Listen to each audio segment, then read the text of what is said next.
ബഹുമാന്യ തിരുമേനിമാർ, സ്നേഹസമ്പന്നരായ സഭാവിശ്വാസികൾ, നാട്ടുകാരെ, ശബ്ദപരിധിക്കുള്ളിലുള്ള എല്ലാ പ്രിയപ്പെട്ടവർക്കും പാറശാല കലാലയം സൈമൺ കുമാറും സംഘവും അവതരിപ്പിക്കുന്ന കഥാപ്രസംഗത്തിലേക്ക് സ്വാഗതം.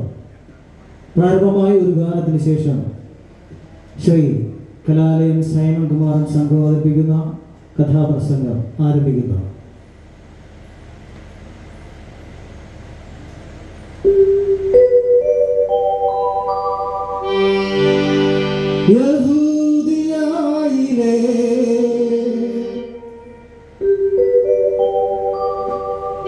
ഒരു ഗ്രാമത്തിൽ ഒരു ധനുമാസം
എല്ലാവർക്കും ഇവിടെ വന്നിരിക്കുന്ന എല്ലാവർക്കും ഒരിക്കൽ കൂടെ കർത്താവായ യേശു ക്രിസ്തുവിന്റെ നാമത്തിൽ നന്ദി പറഞ്ഞുകൊണ്ട് നല്ല ശബ്ദവും വെളിച്ചവും തന്ന് നമ്മളെ അനുഗ്രഹത്തോടെ സഹായിച്ചുകൊണ്ടിരിക്കുന്ന ദൈവത്തിന്റെ മകനും നന്ദി പറഞ്ഞുകൊണ്ട് ഞങ്ങൾ ഈ പരിപാടി ആരംഭിക്കുന്നു. ഞാൻ ഇന്ന് ഈ വേദിയിൽ നിങ്ങളുടെ മുന്നിൽ അവതരിപ്പിക്കുന്നു ഈശോ എന്ന രക്ഷകൻ.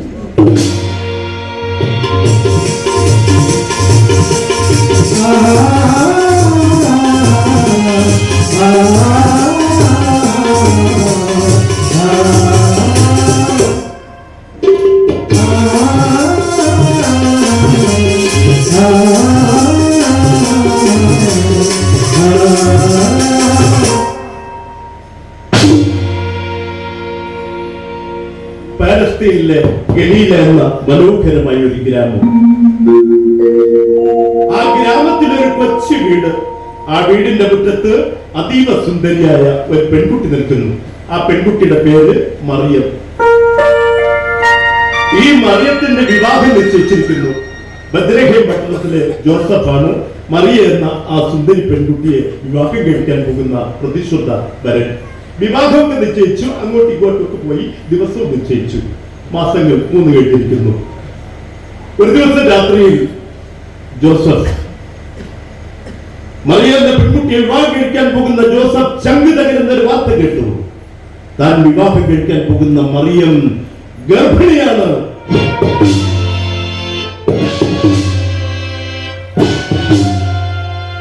എന്ത്? താൻ വിവാഹം കഴിക്കാൻ പോകുന്ന മറിയം ഗർഭിണിയാണ്.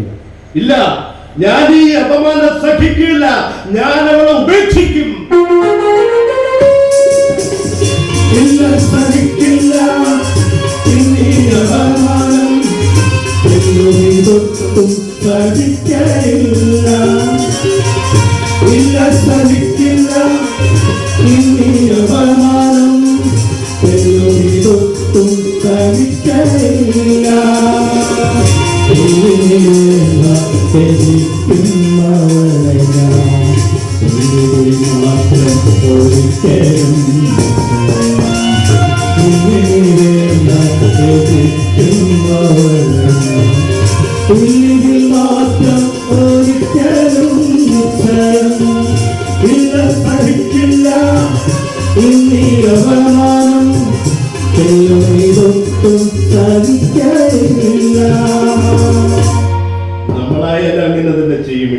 കഴിക്കാൻ പോകുന്ന ഒരു പെൺകുട്ടി ഗർഭിണിയാണെന്ന് പറഞ്ഞാൽ ആരെങ്കിലും സഹിക്കുമോ?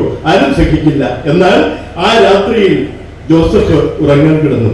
ജോസഫിന്റെ വീട്ടുള്ളിൽ അത്ഭുതകരമായ ഒരു പ്രകാശം. ദൈവത്തിന്റെ ദൂതൻ ജോസഫിന് മുന്നിൽ പ്രത്യക്ഷനായി. ജോസഫ്, നീ വിവാഹം കഴിക്കാൻ പോകുന്ന മറിയം പരിശുദ്ധാത്മാവിനാലാണ് ഗർഭിണിയായിരിക്കുന്നത്. നീ അവളെ വിവാഹം കഴിക്കാൻ മടിക്കണ്ട. കന്യക ഒരു കുഞ്ഞിനെ പ്രസവിക്കും. അവന് ദൈവം നമ്മോടുകൂടെ എന്നർത്ഥമുള്ള ഇമ്മാനുവേൽ എന്ന് പേരിടുന്നു. നേരെ പ്രധാനമായി ജോസഫ് മറിയയുടെ വീട്ടിലെത്തി. മറിയെ, നിന്നെ ഞാൻ കുറ്റപ്പെടുത്തി. നീ പരിശുദ്ധാത്മാവിനാൽ ഗർഭിണിയാണെന്ന സത്യം ഞാൻ അറിയുന്നു. പൂർണ്ണ ഗർഭിണിയായ മറിയം. ആ കാലത്ത് റോമൻ ചക്രവർത്തിയായ അഗസ്റ്റസ് സീസർ ഒരു കൽപ്പന പുറപ്പെടുവിച്ചു. ഓരോരുത്തരും അവരവരുടെ ദേശങ്ങളിൽ ചെന്ന് പേരുകൾ രജിസ്റ്റർ ചെയ്യേണ്ടതാണ്. ജോസഫ് നാസറത്തുകാരന് ബത്ലഹേംകാരനാണ്. പൂർണ്ണ ഗർഭിണിയായ തന്റെ ഭാര്യയെ കഴുതപ്പുറത്ത് കയറ്റി ദാവീദ് ജോസഫ് ബത്ലഹേമിലെത്തി. ആ രാത്രിയിൽ ഓരോ സത്രത്തിന്റെ വാതിലുകളിലും ജോസഫ് മുട്ടി വിളിച്ചു, എന്റെ ഭാര്യ ഗർഭിണിയാണ്. ഈ രാത്രിയിൽ മാത്രം തരച്ചയക്കാൻ ഒരിടം തരണേ. മനുഷ്യ, നിങ്ങൾക്ക് കണ്ണു കാണുന്നില്ലായോ? ഇവിടെ നാടിന്റെ നാനാഭാഗങ്ങളിൽ ഒന്നും വന്നു കിടക്കുന്നവരായി ഈ സത്രം മുഴുവൻ. ഇവിടെ സ്ഥലമില്ല, കടന്നു പോകൂ. പൂർണ്ണ ഗർഭിണിയായ തന്റെ ഭാര്യയും കൊണ്ട് വേച്ച് വേച്ച് നടന്നു പോകുന്നു ജോസഫ്.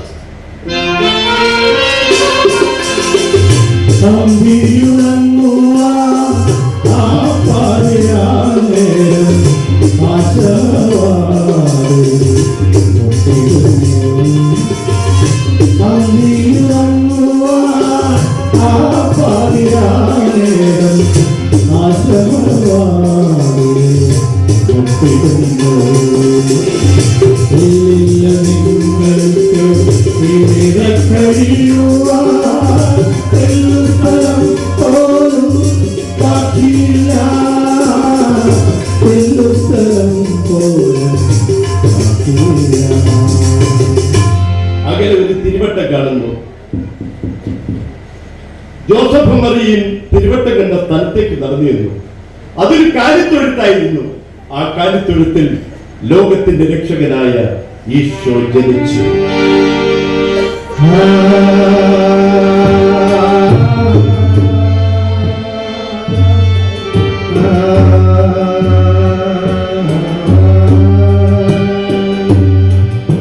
സ്വർഗത്തിൽ നിന്നും ദൂതന്മാർ ഇറങ്ങി വന്നു.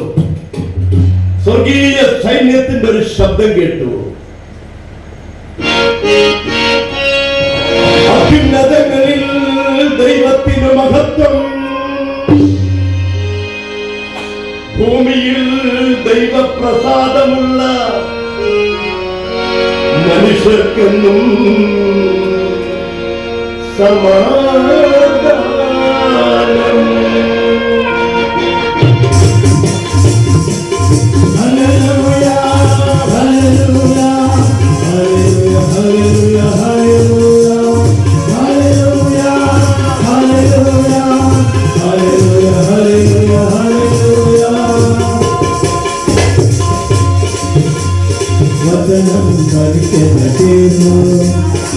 ദൈവപുത്രൻ ജനിച്ചിതാ, വചനം മനുഷ്യനായിരുന്നു.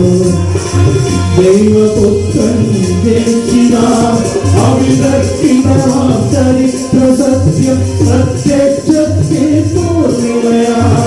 അവിതർക്കിതമാം ചരിത്ര സത്യം പ്രത്യക്ഷത്തിൽ പൂർണിമയാ.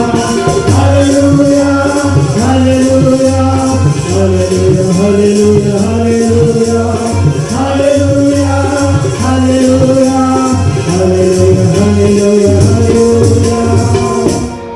ഇവിടെ നമ്മൾ ചിന്തിക്കേണ്ടുന്ന ഒരു കാര്യമുണ്ട്. എന്താണെന്ന് പറഞ്ഞാൽ, ഒരുപാട് മന്ത്രിമാരും രാജാക്കന്മാരും പ്രഭുക്കന്മാരും ഒക്കെ ആ നാട്ടിൽ അന്ന് ജനിച്ചു. പക്ഷെ അവരൊക്കെ ജനിച്ചപ്പോൾ ആരും തന്നെ അറിഞ്ഞില്ല. എന്നാൽ കർത്താവായ യേശു ക്രിസ്തു ജനിച്ചപ്പോൾ സ്വർഗത്തിന്റെ കിളിവാതിൽ തുറന്നിരുന്ന നക്ഷത്രം ഭൂമിയിലേക്ക് ഇറങ്ങി വന്നു.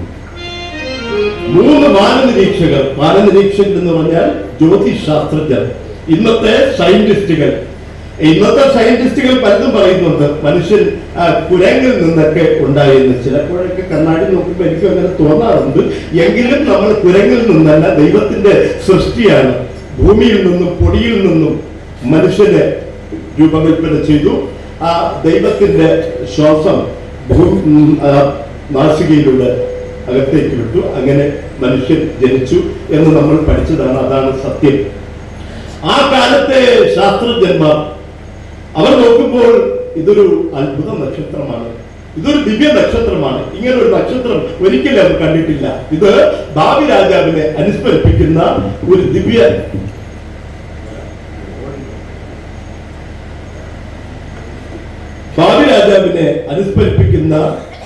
ഒരു ദിവ്യ നക്ഷത്രമാണ് എന്ന് അവർക്ക് മനസ്സിലായി. ഭാവി രാജാവ് ജനിക്കണമെങ്കിൽ ആ നാട്ടിലെ രാജാവ് എന്ന് പറയുന്ന യഹൂദിയായിലെ രാജാവ് എന്ന് പറയുന്ന ഹെരോദ രാജാവാണ്. അപ്പോൾ അവർ ഹെരോദ രാജാവിന്റെ കൊട്ടാരത്തിലെത്തി. പ്രഭു, ഞങ്ങൾ പൗരസ്ത്യ ദേശത്തിൽ നിന്ന് വന്ന വാനനിരീക്ഷകരാണ്. ഭാവി രാജാവായി ഒരു കുഞ്ഞ് പിറന്നതായി ഞങ്ങൾ അറിയുന്നു. ഈ കൊട്ടാരത്തിൽ ആ കുഞ്ഞ് പിറന്നു.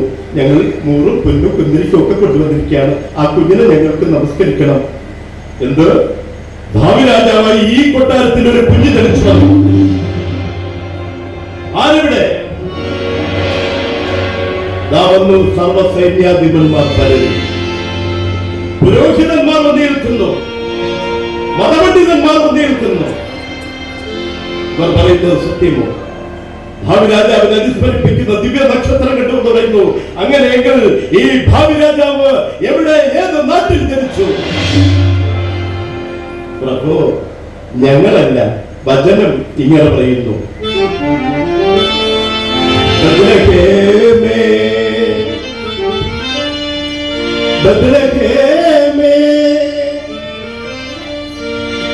നീ യഹൂദ പ്രഭുക്കളിൽ ഒട്ടും ചെറുതല്ല.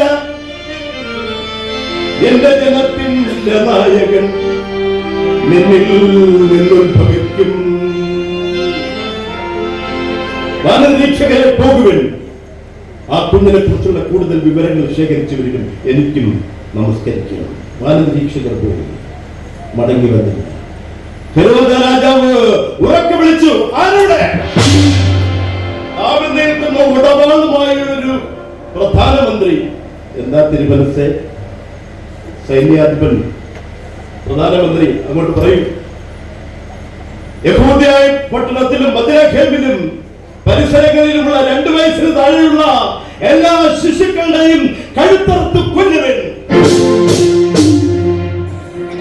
ഊരിപ്പിടിച്ച പടവാളികളുമായി റോന്തു ചുറ്റുന്ന പടയാളികൾ ബത്ലഹേമിലും പരിസരങ്ങളിലും ഓരോ കുടിലുകളിൽ നിന്നും നിരച്ചു കയറി. അമ്മമാരുടെ മാറ തുടങ്ങിക്കിടന്ന കുഞ്ഞുങ്ങൾ, നിലത്ത് കിടന്ന കുഞ്ഞുങ്ങൾ, എല്ലാത്തിനും അവർ കുത്തിയെടുത്തു. തലകിലായി പിടിച്ചു, തലങ്ങും വിലങ്ങും വെക്കാൻ തുടങ്ങി. ബത്ലഹേം പട്ടണം മുഴുവൻ ചോരക്കളമായി മാറി. അമ്മമാരുടെ നിലവിളി ബത്ലഹേം പട്ടണത്തെ മുഴുവൻ നടുക്കി. വെട്ടിത്തിളങ്ങുന്ന വാൽമുനത്തുമ്പിൽ കോർത്തു നിർത്തുന്നു ചോരക്കിടാങ്ങളെ. പിഞ്ചോദര മക്കളുടെ ചേതനേറ്റ ശരീരം, കൈകളില്ലാതെ കാലുകളില്ലാതെ ശിരസില്ലാതെ ചോരയിൽ കുളിച്ച് കിടക്കുന്ന പ്രത്യേക മക്കളെ നോക്കി അമ്മമാർ മാറത്തടിച്ചു നിലവിളിച്ചു, ചോരക്കിടാങ്ങളെ. ചോരനരമ്പിനെ ചോരനാരാകെ ചോരക്കിടാങ്ങളെ, ചോരനരമ്പിനെ ചോരനാരാകെ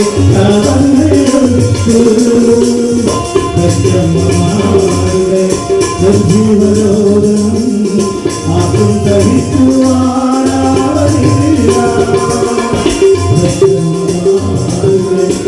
ജീവനോദം ആക്കും സഹിക്കുവാനാവില്ല. ചോരക്കിടാങ്ങളെ ചോരനരമ്പിനെ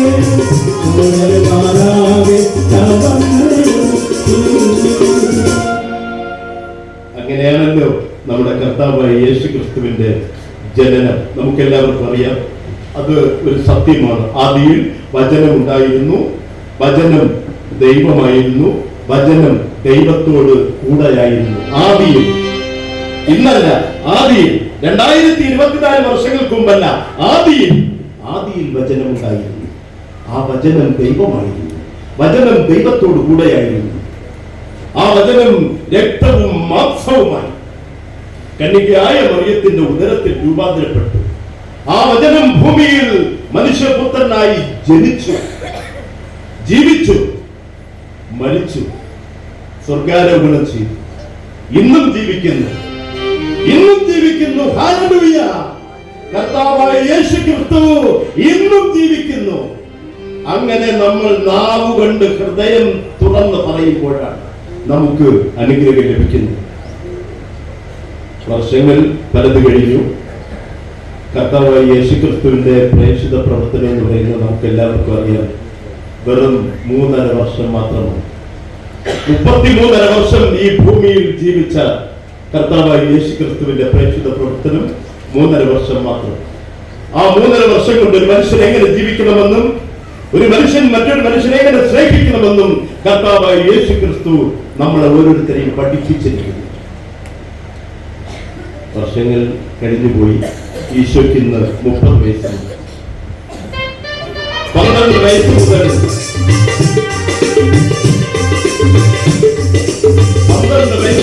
30 വയസ്സ് വരെ ഈശോ അപ്പനും അമ്മയ്ക്കും വിധേയനായി ജീവിച്ചു.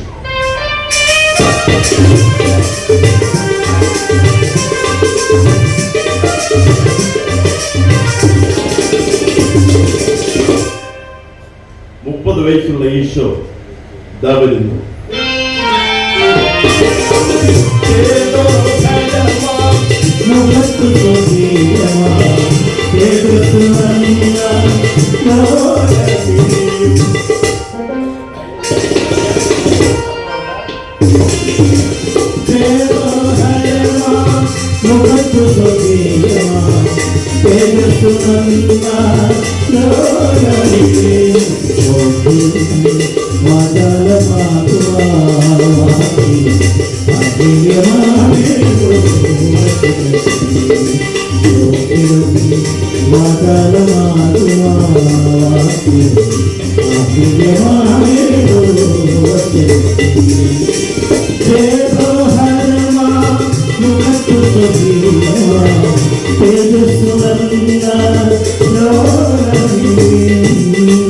ഈശോ വരുന്നത് യോർദാൻ നദിക്കരയിലൂടെയാണ്.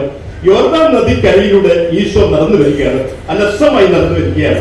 അങ്ങനെ പാറിപ്പറക്കുന്ന തലമുടി, അഗ്നി ജ്വലക്കത്ത കണ്ണുള്ള ആ മനുഷ്യൻ നടന്നു വരികയാണ് യോർദാൻ നദിക്കരയിലൂടെ. ആ യോർദാൻ നദിക്കരയിലൂടെ വരുമ്പോൾ ഒരു മനുഷ്യൻ അവിടെ നിൽക്കുന്ന ഒരു പ്രാകൃത വേഷക്കാരൻ. അദ്ദേഹത്തെ നിങ്ങൾക്ക് എല്ലാവർക്കും അറിയാം, സഖരിയാവിന്റെ പുത്രൻ സ്നാപക യോഹന്നാൻ.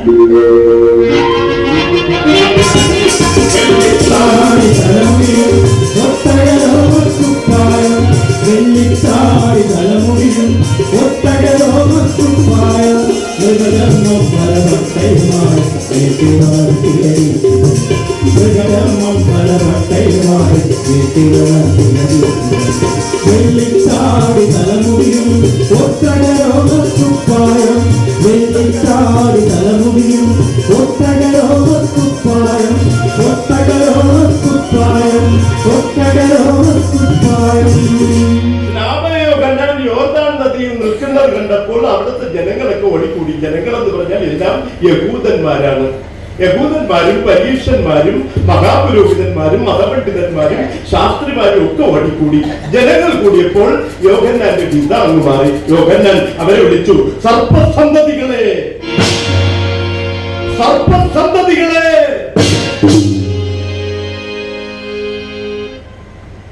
എന്താ വിളിച്ചത്? നമ്മൾ ആരാ? യഹൂദ പ്രമാണിമാരായ നമ്മളെ യവനെന്താ വിളിച്ച ഈ വെട്ടിക്കിളി കാട്ടുതൻ ഭക്ഷിച്ച് വരാന്തരത്തിൽ ചുറ്റിക്കറങ്ങി നടക്കുന്ന ഈ യവൻ എന്താ നമ്മൾ വിളിച്ചത്? ഒട്ടക രോഗം കൊണ്ടുള്ള കുപ്പായ പണിഞ്ഞ് നടക്കുന്നവൻ സർപ്പസന്തതികളായിരുന്നു. ഞങ്ങൾ എന്താണ് ചെയ്യേണ്ടത്? നിങ്ങൾ മാനസാന്തരപ്പെടുവിൻ, സ്വർഗരാജ്യം സമീപിച്ചിരിക്കുന്നു. വിളവരാത്ത വൃക്ഷങ്ങളുടെ ചുവടുകളിലെല്ലാം കോടാലി വെച്ച് കഴിഞ്ഞു. ഞങ്ങൾ എന്താ ചെയ്യേണ്ടത്? നിങ്ങൾ യോർദാൻ നദിയിൽ മുങ്ങി ജലസ്നാനം കഴിക്കുക. കൊടും പാപികൾ പോലും പശ്ചാത്തപിക്കുന്നു, യോർദാൻ നദിയിൽ മുങ്ങി ജലസ്നാനം സ്വീകരിക്കുന്നു. അല്ല, ഞങ്ങൾക്കൊരു സംശയം ചോദിക്കാവോ? ചോദിച്ചോളൂ. എന്താ നിങ്ങളുടെ സംശയം? നീ വരാനിരിക്കുന്ന ക്രിസ്തുവാണോ? ഞാൻ ക്രിസ്തുവല്ല. പിന്നെ നീ ഏലിയാവാണോ? ഞാൻ ഏലിയാവല്ല. പിന്നെ നീ മോശയാണോ? ഞാൻ മോശയല്ല. പിന്നെ നീ ആരാ? അവന് വഴിയൊരുക്കുവാൻ വന്നവൻ. എനിക്ക് പിന്നാലെ വരുന്നു ദൈവത്തിന്റെ കുഞ്ഞാട്. അവന്റെ ചെരുപ്പിന്റെ വാറഴിക്കുവാൻ ഞാൻ യോഗ്യനല്ല. ഞാൻ നിങ്ങളെ ജനത്താൽ സ്നാനം കഴിപ്പിക്കുന്നു.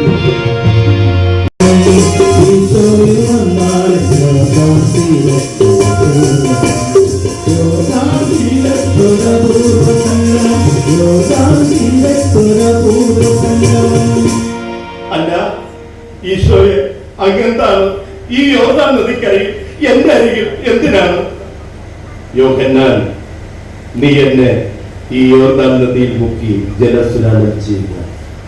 കർത്താവേ, അങ്ങ് എന്തായി പറയുന്നത്? പിതാവായ ദൈവത്തിന്റെ പുത്രനായ അങ്ങയെ വെറും വെട്ടുക്കിളിയും കാട്ടുതേനും ഭക്ഷിച്ച് ഈ വനാന്തരത്തിൽ ചുറ്റി നടക്കുന്ന എല്ലാവരും ഭ്രാന്തൻ നിർമ്മിക്കുന്ന ഞാൻ അങ്ങയെ ജലസ്നാനം ചെയ്യൂ? യോഹന്നാൻ, ഇതെന്റെ കൽപ്പനയില്ല, എന്റെ പിതാവിന്റെ ആജ്ഞയാണ്. ദൈവഹിതം നടക്കട്ടെ, എന്റെ പിതാവിന്റെ ഇഷ്ടം നടക്കട്ടെ. ഈശോ യോർദാൻ നദിയിൽ ഇറങ്ങി സ്നാപക യോഹന്നാനിൽ നിന്നും ജലസ്നാനം സ്വീകരിച്ചു. സ്വർഗം തുറന്നു. സ്വർഗത്തിൽ നിന്നും രണ്ട് പറവകൾ പറന്നു വന്നു. അതിലൊന്ന് ഈശോയുടെ തോളത്തിൽ. ആകാശത്തിൽ നിന്നും സ്വർഗത്തിന്റെ കിളിവാതിലുകളിൽ നിന്നും ദൂതന്മാരുടെ സ്വർഗീയ സംഗീതം കേട്ടു. ഇവൻ എന്റെ പ്രിയപുത്രൻ, ഇവനിൽ ഞാൻ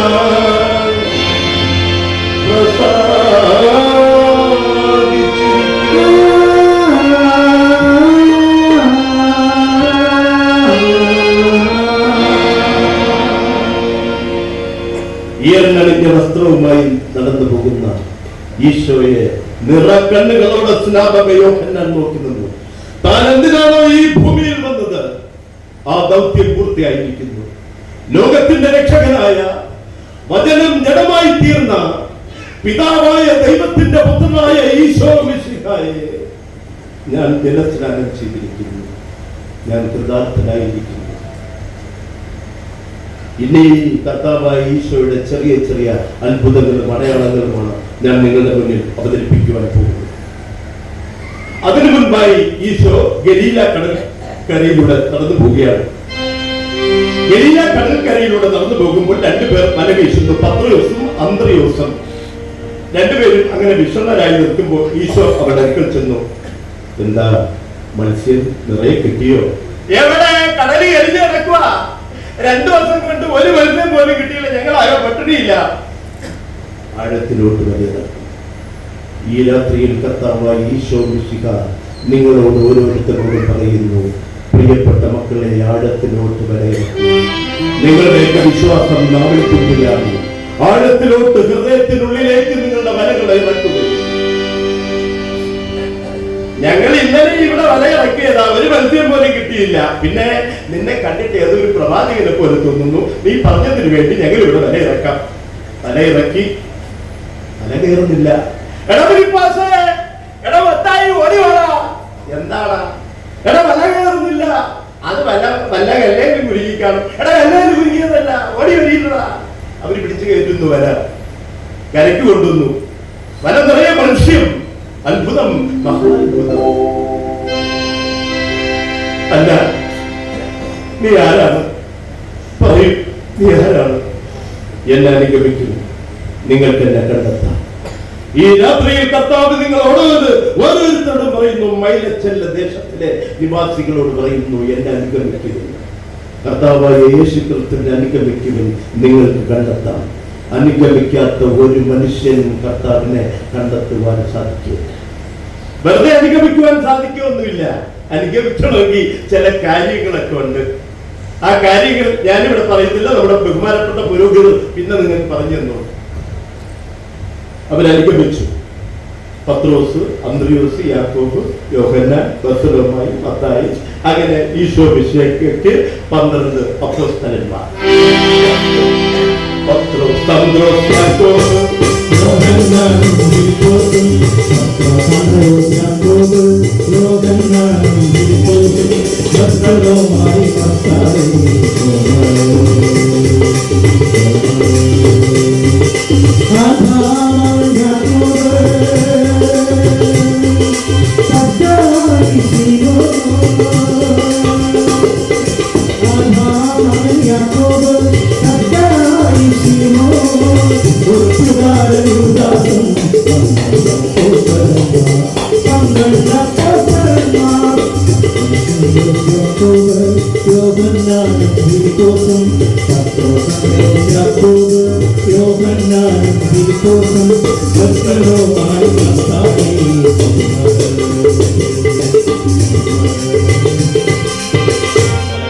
അങ്ങനെ ഈശോ മിശിഹായ്ക്ക് 12 അപ്പോസ്തലന്മാരെ കിട്ടി. ഇനി കർത്താവായ ഈശോ മിശിഹായും 12 അപ്പോസ്തലന്മാരും ചെല്ലുന്നത് കാനായിലെ ഒരു കല്യാണ വീട്ടിലാണ്. അവിടെ എന്താണ് സംഭവിച്ചതെന്ന് ഞാൻ പറയാതെ തന്നെ നിങ്ങൾക്കറിയാം. ഇപ്പോ 2025 അപ്പൊ എങ്കിലും 2025 ആയിട്ടും നമ്മുടെ ഈ വിവാഹ ദിവസം നമ്മുടെ സഹോദരിമാർക്ക് അല്ലെങ്കിൽ പെൺമക്കൾക്ക് ഒരു സങ്കടം അല്ലെങ്കിൽ ഒരു ദുഃഖം, തന്റെ മാതാപിതാക്കളെ വിട്ടുപിരിയുന്ന ഒരു ദുഃഖമുണ്ടല്ലോ, ആ ദുഃഖം മാറിയിട്ടില്ല. പെൺകുട്ടികൾ പറയുന്നത് കേട്ടിട്ടില്ലേ അപ്പനോട് അമ്മയോട്, അപ്പ അമ്മ എങ്കിൽ ഞാൻ പോയിട്ടിങ്ങ് വരട്ടെ എന്ന്. വീടും പറമ്പൊക്കെ വിറ്റിട്ട, ഉള്ള മോട്ടോർ സൈക്കിളും വിറ്റിട്ട മകൾക്ക് പൊന്നും പണമൊക്കെ കൊടുത്ത് കെട്ടിച്ചയക്കുന്നു. അവൾ അപ്പനോട് അമ്മയോട് ചോദിച്ചിട്ടില്ലേ, അപ്പ അമ്മ പോയിട്ട് ഞാനിങ്ങ് വരട്ടെ, അവളെ എല്ലാം അടിച്ച് ഉടച്ചിട്ടിട്ട് ഞാനിങ്ങ് വരട്ടെ. നിങ്ങൾ പറയണം, മൈലച്ചലിലെ അമ്മമാർ പറയണം, മക്കളെ നീ ഇങ്ങോട്ട് വരണ്ട, നീ അവിടെ ഇരുന്നാൽ മതി. അങ്ങനെ 10 അമ്മമാർ പറയുമ്പോൾ 10 മക്കൾ അവിടെ ഇരിക്കും. പൊന്നു മക്കൾ പോയിട്ട് ഇങ്ങ് വാ എന്ന് പറഞ്ഞാൽ മക്കൾ പോയിട്ട് അതുപോലെ ഇങ്ങ് വരും. ഇത് കല്യാണ വീട്ടിൽ നടക്കുന്ന സംഭവം. പിന്നെ ചില മരണ വീടുകളുണ്ട് കേട്ടോ. ആ മരണ വീടുകളിൽ നമ്മളെല്ലാവരും കാണുന്നതാണ്. ഭർത്താവ് ഇങ്ങനെ മരിച്ചു കിടക്കുക, ചെറുപ്പക്കാരനായ ഭർത്താവ് മരിച്ചു കിടക്കുക. അപ്പൊ ഭാര്യ നെഞ്ചത്തിരിക്കും, നാളെ എനിക്കിനി ആര്, ഇതുവരെയുള്ള ആളുടെ മരിച്ചു കിടക്കുന്ന നാളെ മുതൽ ഇനി ആരെന്നാ ചോദ്യം. അല്ലാതെ എന്റെ ഭർത്താവ് മരിച്ചുപോയി, കർത്താവെ എന്നെ രക്ഷിക്കണേ എന്നല്ല. ഇന്ന് വരെ ഉണ്ടായിരുന്ന ആളുകൾ തട്ടിപ്പോയി, ഇനി നാളെ മുതൽ ആരാ, നാളെ എനിക്കിനി ആര്, ഇതാണ് ചോദ്യം. ഈശോ മിശിഹാ ചെന്നത് കാനായിലെ കല്യാണ വീട്ടിൽ. കൽഭരണികളിൽ ആറെണ്ണം നിറയപ്പെട്ടു. ആ കൽഭരണികളിൽ വെള്ളം നിറയ്ക്കപ്പെട്ടു. ഈശോ മിശിഹാ ആദ്യമായി തന്റെ പിതാവിനെ ഒന്ന് നോക്കി. സ്വർഗത്തിന്റെ കിളിവാതിൽ തുറന്ന ആദ്യത്തെ അഭിഷേകം കൽഭരണികളിൽ നിറഞ്ഞൊഴുകി. പച്ചവെള്ളം വീഞ്ഞായി മാറി. അവിടുത്തെ ജനങ്ങൾ വിശ്വസിച്ചു. കർത്താവായ ഈശോയ്ക്ക് പിന്നാലെ പിന്നെ ചെല്ലാൻ തുടങ്ങി. 100 അല്ല, 1000 അല്ല, 10,000 ജനങ്ങൾ കൂടുമ്പോ പാസ്റ്റർമാർക്ക് നല്ലൊരു സ്വഭാവം. അവര് പറയും, ഇനി ചെറിയൊരു കടം കൂടെ തീർക്കാനുണ്ട്, നമ്മൾ വിശ്വാസികൾ വിചാരിച്ചാലേ നടക്കും. 8 കോടി രൂപ കൂടെ കടമാണ്. 1 മാസത്തെ ശമ്പളം എല്ലാവരും ഇവിടെ കൊണ്ടുവയ്ക്കണം. അങ്ങനെ കൊണ്ടുവച്ചെങ്കിൽ നമ്മുടെ ഈ ദൈവാലയം ഇങ്ങനെ ഇരിക്കില്ലായിരുന്നു. കൊട്ടാരം പോലും ദൈവാലയം പണിയാണ്. എന്റെ കർത്താവിന് കൊട്ടാരവും വേണ്ട, കോടികളും വേണ്ട. പ്രിയപ്പെട്ട സഹോദരന്മാരെ, സഹോദരിമാരെ, നിങ്ങളുടെ ഹൃദയം ഉഴവു ചാല് പോലെയാകട്ടെ. ഒരു നിലം എങ്ങനെയാണോ ഉഴുന്നത്, ആ ഉഴവു ചാല് പോലെയാകട്ടെ നിങ്ങളുടെ ഹൃദയം. എന്റെ കർത്താവിന് നിങ്ങളെ ഒന്നും വേണ്ട. നിങ്ങളുടെ പണവും വേണ്ട, പ്രശസ്തിയും വേണ്ട, പദവിയും വേണ്ട, ഒന്നും വേണ്ട. 8 കോടിയും വേണ്ട, 800 കോടിയും വേണ്ട. ഒരു സൈക്കിൾ ഓടിച്ച് നടന്നുകൊണ്ടിരുന്ന ഒരു പാസ്റ്റർക്ക് ഒരു മോഹം, ഒരു മോട്ടോർ സൈക്കിൾ വാങ്ങണം. അദ്ദേഹം പ്രാർത്ഥിച്ചു, കർത്താവേ എനിക്കൊരു മോട്ടോർ സൈക്കിൾ തരണം. ഞാൻ എത്ര കാലമായി ഇങ്ങനെ ഈ സൈക്കിൾ ഓട്ടി വചനം പറയുന്നത്. കർത്താവ് കേട്ടു, മോട്ടോർ സൈക്കിൾ കൊടുത്തു. അപ്പൊ അദ്ദേഹത്തിന് ഒരു മോഹം, ഒരു കാറ് കിട്ടണം. കാറിന് പ്രാർത്ഥിച്ചു, കാറ് കിട്ടി. കാറ് കിട്ടിയപ്പോ വലിയ ബംഗ്ലാവ് വേണം. ബംഗ്ലാവും ദൈവം കൊടുത്തു.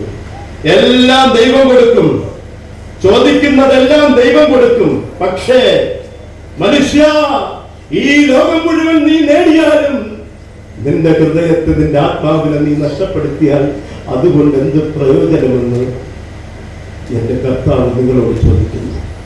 ഈശോ മിശിഹായ്ക്ക് പിന്നിൽ 100 കണക്കിന് ജനങ്ങൾ കൂടി.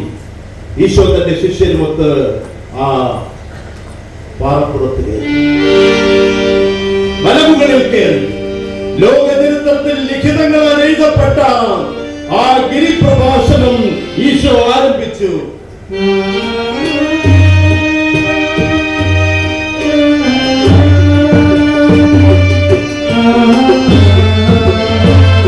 ആത്മാവിൻ ദരിദ്രരായവർ ഭാഗ്യവാന്മാർ, സ്വർഗരാജ്യം അവർക്കുള്ളതാകുന്നു. ദുഃഖിക്കുന്നവർ ഭാഗ്യവാന്മാർ, അവർ ദൈവത്തിന്റെ മക്കളെന്ന് വിളിക്കപ്പെടും. ഹൃദയശുദ്ധിയുള്ളവർ ഭാഗ്യവാന്മാർ, അവർ ദൈവത്തെ കാണും. മാതാപിതാക്കളെ മാനിക്കാത്തവരൊക്കെയും അഗ്നിക്കിരയാകും. കൊല ചെയ്യരുത്, വ്യഭിചാരം ചെയ്യരുത്, കള്ളസാക്ഷ്യം പറയരുത്. നിന്നെ പോലെ നിന്റെ അയൽക്കാരനെയും സ്നേഹിക്കുക, നിന്നെ പോലെ നിന്റെ സഹോദരനെ സ്നേഹിക്കുക.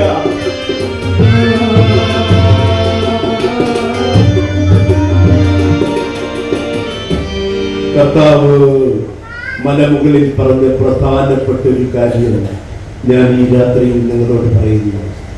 മാതാപിതാക്കളെ മാനിക്കാത്തവർ അഗ്നിക്കിരയാകും. ഒരു മാതാവ് ഒരേ ഒരു മകനേ ഉള്ളൂ. അവർ ടീച്ചറായിരുന്നു. ആ മകനെ പഠിപ്പിച്ചു വളർത്തി. അവൻ CA പാസ്സായി. അവൻ അമേരിക്കൻ കമ്പനിയിൽ വലിയൊരു ഉദ്യോഗസ്ഥനായി. കോടീശ്വരിയായ ഒരു പെൺകുട്ടിയെ വിവാഹം കഴിച്ചു. 2 മക്കളും ജനിച്ചു. അവസാനം ആ മകൻ അമ്മയുടെ അടുക്കലെത്തി. അമ്മ ഇവിടെ ഒറ്റയ്ക്കാണ്, അമ്മയ്ക്ക് സമയം പോകത്തില്ല. മകനാണ് തീരുമാനിക്കുന്നത്, അമ്മയ്ക്ക് സമയം പോകത്തില്ല. അടുത്ത വീട്ടുകാരനോട് പിണക്കം, സ്വന്തം സഹോദരനോട് പിണക്കം. അമ്മയ്ക്ക് സമയം പോകത്തില്ല. അമ്മയെ ഞാൻ സുരക്ഷിതമായ ഒരു സ്ഥലത്ത് കൊണ്ടെത്തിക്കാം. അമ്മയെല്ലാം എന്റെ പേരിൽ എഴുതണം. ആ അമ്മ ദരിദ്രയായ, സാധുവായ, ടീച്ചറായിരുന്ന അമ്മ എല്ലാം തന്റെ മകന്റെ പേരിൽ എഴുതി. തന്റെ പെൻഷൻ തുക പോലും തന്റെ മകന്റെ അക്കൗണ്ടിലേക്ക് മാറ്റി. ഒരു ദിവസം ആ മകൻ എല്ലാം വിറ്റേച്ച് കാശ് മേടിച്ചുകൊണ്ട് അമ്മയെ കാറിൽ കയറ്റി പൊന്നായ ഒരു സ്ഥലത്ത് കൊണ്ടാക്കി. ആ സ്ഥലം ഞാൻ പറയാതെ നിങ്ങൾക്കറിയാം. അന്തേവാസികൾ താമസിക്കുന്ന, ആരോരുമില്ലാത്തവർ താമസിക്കുന്ന, ദരിദ്രർ താമസിക്കുന്ന, നിരാലംബർ താമസിക്കുന്ന, രോഗികൾ താമസിക്കുന്ന സ്ഥലത്ത്. എന്നിട്ട് ആ മകൻ പറഞ്ഞു, അമ്മേ ഞാൻ 2 ദിവസമാകുമ്പോൾ മടങ്ങി വരും. ആ അമ്മ അന്ന് മുതൽ വൈകുന്നേരമാകുമ്പോൾ ആ അന്തേവാസികൾ താമസിക്കുന്ന അനാഥാലയത്തിന്റെ മുന്നിൽ ആ ഗേറ്റിൽ വന്ന് പിടിച്ചുകൊണ്ട് അകലേക്ക് നോക്കി നിൽക്കും. തന്റെ മകൻ വരുന്നതും നോക്കി. ഇത് കണ്ട ആ സെക്യൂരിറ്റി, അവിടുത്തെ ജീവനക്കാരൻ ചോദിച്ചു, അമ്മേ എന്തിനാണ് അമ്മ എല്ലാ ദിവസവും വൈകുന്നേരം ഈ ഗേറ്റിൽ പിടിച്ചുകൊണ്ട് അകലേക്ക് നോക്കി നിൽക്കുന്നത്? മോനെ, എന്റെ മകൻ എന്നെ നോക്കി വരും, അവന് വഴി തെറ്റാൻ പാടില്ല. എന്റെ കർത്താവ് പറയുന്നു, എന്റെ മക്കൾ എന്നെ തേടി വരും, എന്റെ മക്കൾക്ക് വഴിതെറ്റാൻ പാടില്ല. ആ അമ്മ പറയുന്നു, എന്റെ മകൻ എന്നെ നോക്കി വരും, എന്റെ മകന് വഴിതെറ്റാൻ പാടില്ല. അമ്മയോട് ഞാൻ ആ സത്യം പറയുന്നു, അമ്മയുടെ മകൻ ഇനി മടങ്ങി വരില്ല. അമ്മയെ അടക്കം ചെയ്യാനുള്ള അവസാനത്തെ കാശ് കൂടെ തന്നിട്ടാണ് അമ്മയുടെ മകൻ ഇവിടെ നിന്നും അമേരിക്കയ്ക്ക് പറന്നത്. ഇവരെ നോക്കിക്കൊണ്ട് എന്റെ കർത്താവ് പറയുന്നു, മാതാപിതാക്കളെ മാനിക്കാത്തവനൊക്കെ അഗ്നിക്കിരയാകും. അതെ, ഈശോ മലമുകളിൽ നിന്നും താഴേക്ക് ഇറങ്ങി. ദാ ഓടിക്കിതച്ചു വരുന്ന ഒരു കുഷ്ഠരോഗി ശരീരമാസങ്ങളിൽ ചീഞ്ഞഴുകുന്നു. കുഷ്ഠം പിടിച്ച ഒരു മനുഷ്യൻ. കൂടെയുള്ളവൻ പറഞ്ഞു, കർത്താവേ, നാം കുഷ്ഠരോഗി വരുന്നു, നമുക്ക് ഓടാം. ഈശോ പുഞ്ചിരിച്ചുകൊണ്ട് നിന്നു. എല്ലാവരും അതിശയത്തോടെ നോക്കി നിൽക്കുകയാണ്. കാരണം ആ കാലഘട്ടത്ത് കുഷ്ഠരോഗമുള്ളവൻ വന്നാൽ അവനെ കല്ലെറിഞ്ഞ് ഓടിക്കണം, കല്ലെറിഞ്ഞ് കൊല്ലണം. അവൻ ശപിക്കപ്പെട്ടവനാണ്. ഈശോ അങ്ങനെ നിന്നു. ചീഞ്ഞളിഞ്ഞ് ദുർഗന്ധം വയ്ക്കുന്ന കുഷ്ഠരോഗി ഈശോയുടെ അടുക്കൽ നിന്നു. ഈശോ അവനെ മാറോടക്കി പിടിച്ചു.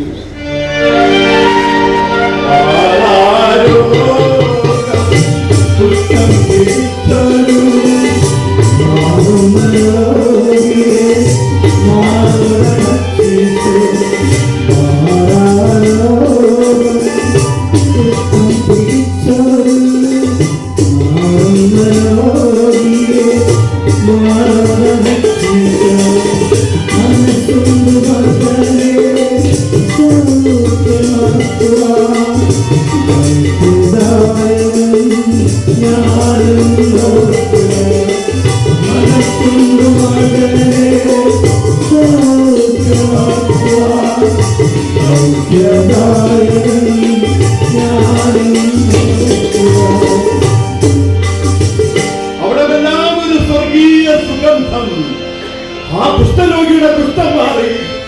ആ കുഷ്ഠരോഗി നോക്കി, എന്റെ ശരീരം.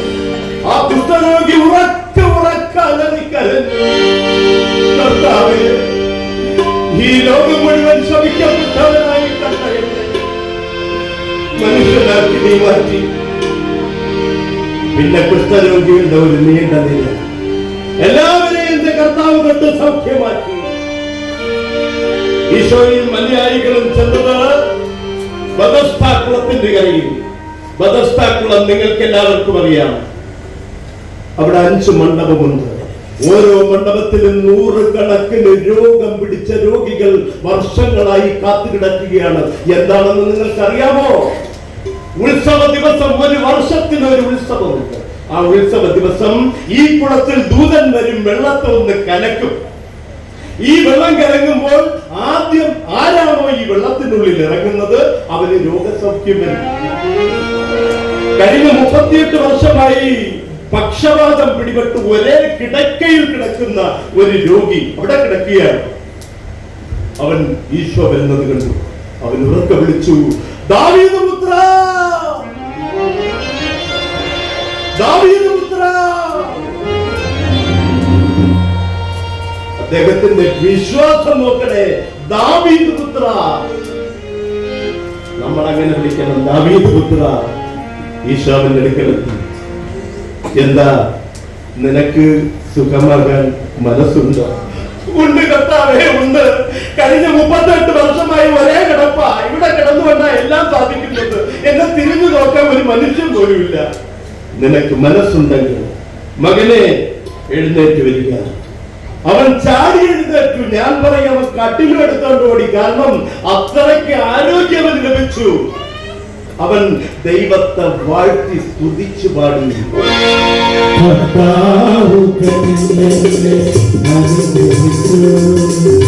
പാവത്തിൽ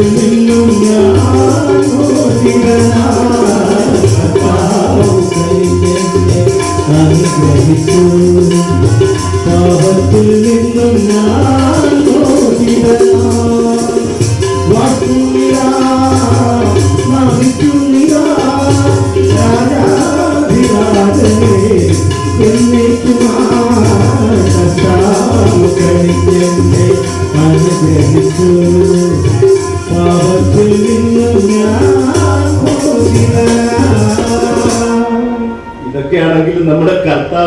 ആള് കൊള്ളാൻ കേട്ടോ. കാരണം ഈ തന്റെ കൂടെ ഒരു 10-12 തടിയന്മാർ നടക്കുകയാണ്, എപ്പോഴും തീറ്റക്കാര്, ഈ നല്ല ആരോഗ്യമുള്ളവര്, മത്സ്യം പിടിക്കുന്നവര്. ഇവരുടെ വിശ്വാസം, തന്റെ കൂടെ നടക്കുന്ന ഈ ജനങ്ങളുടെ വിശ്വാസം, ഇവർക്കൊക്കെ താൻ ആരാണ് എന്നൊന്ന് മനസ്സിലാക്കണ്ടേ. അപ്പോൾ കർത്താവ് ഗലീല കടലിൽ അക്കരെ പോകുവാൻ വഞ്ചിയിൽ കയറി. വഞ്ചി അങ്ങനെ അവർ തുഴയുകയാണ്. വഞ്ചി തുഴഞ്ഞു വരുമ്പോൾ ഈശോ ഒന്നും അറിയാത്തവനെ പോലെ തലയിൽ വച്ച് ആ വഞ്ചിയുടെ അമര തുറങ്ങുകയാണ്. ആ വഞ്ചി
ഈശോ സ്വന്തമായിട്ട് ഉറങ്ങുന്നു. ഒന്നും അറിയാത്തവരെ ഉറങ്ങുന്നു. ശിഷ്യർ ഉറക്കെ വിളിച്ചു, ഗുരു, കണ്ണുകൾ തുറക്കൂ, ഞങ്ങളിപ്പോൾ മരിച്ചു, കണ്ണുകൾ തുറക്കൂ. ഈശോ എന്റെ കണ്ണുകൾ തുറന്നു. അല്ലയോ അല്പവിശ്വാസികളെ, നിങ്ങളെന്തിന് ഭീരുക്കളാകുന്നു? അല്പവിശ്വാസികളും ഭീരുക്കളും മരിച്ചു പോകുന്നു. കടലെ ശാന്തമാകൂ, കാറ്റേ നിശ്ചലമാകൂ. കർത്താവ് ഈ രാത്രിയിൽ പറയുന്നു, അല്പവിശ്വാസികളെല്ലാം മരിച്ചു പോകും. നിങ്ങളുടെ വിശ്വാസം അല്പമാണോ? അല്പവിശ്വാസികളെ, നിങ്ങൾ ഭീരുക്കളാകുന്നതെന്തിന്? നിങ്ങൾ മരിച്ചു പോകും. കടലും കാറ്റും ശാന്തമായപ്പോൾ അവർക്ക് മനസ്സിലായി തങ്ങളോടൊപ്പം ഉള്ളത് നിസാരമായ ആളല്ല, ദൈവത്തിന്റെ പുത്രനാണ്, കർത്താവായ ഈശോ മിശിഹ തന്നെ എന്ന് അവരെ ഉറപ്പിച്ചു. അതുവരെ അവർക്ക് വിശ്വാസമില്ലായിരുന്നു. കർത്താവും ശിഷ്യന്മാരും ആ വഞ്ചിയിൽ നിന്നും താഴേക്ക് ഇറങ്ങുമ്പോൾ ആ നാട്ടിലെ ധനവാനായ ഒരു മനുഷ്യൻ, കോടിക്കണക്കിന് സ്വത്തുള്ള ഒരു മനുഷ്യൻ, നാട്ടുപ്രമാണി, അദ്ദേഹത്തിന്റെ പേര് യായിറോസ്. അദ്ദേഹം ഓടി കർത്താവിന്റെ മുന്നിൽ വന്നു. അന്നത്തെ കാലത്ത് ഈ യഹൂദന്മാരും പണക്കാര് കോടീശ്വരന്മാരാരും കർത്താവിന്റെ അരികിൽ വരികയില്ല. അവരൊക്കെ കർത്താവിനെ എപ്പോഴും പരിഹസിച്ച് അങ്ങനെ ഇത് ദൈവത്തിന്റെ പുത്രനല്ല, ഇതൊക്കെ തട്ടിപ്പാണ്, വെട്ടിപ്പാണ്, പറ്റിപ്പാണെന്നൊക്കെ പറഞ്ഞുകൊണ്ട് നടക്കുന്നവരാണ്. എന്നാൽ ധനവാനായ ഈ മനുഷ്യൻ, കോടീശ്വരനായ പ്രമാണിയായ ഈ മനുഷ്യൻ അവിടെ കർത്താവിന്റെ മുന്നിൽ വന്നു. അവൻ നിലവിളിച്ചു, കർത്താവേ, എന്റെ മകൾ അത്യാസന്ന നിലയിലാണ്, എന്റെ മകൾ മരിച്ചു പോകും, എന്റെ മകൾ മരിച്ചു പോകും, എന്റെ ഭവനം വരാൻ വന്നാലും എവിടെയാണ് നിന്റെ മകൾ കിടക്കുന്നത്? എന്റെ ഭവനത്തിലേക്ക് വന്നാലും നിന്റെ ഭവനത്തിലേക്ക് പോകാം. ഈശോയും അപ്പോസ്തലന്മാരും താ പോകുന്നു യായിറോസിന്റെ ഭവനത്തിലേക്ക്. എതിരെ വന്ന രണ്ടുപേർ പറഞ്ഞു, യായിറോസേ, നിന്റെ മകൾ മരിച്ചുപോയി.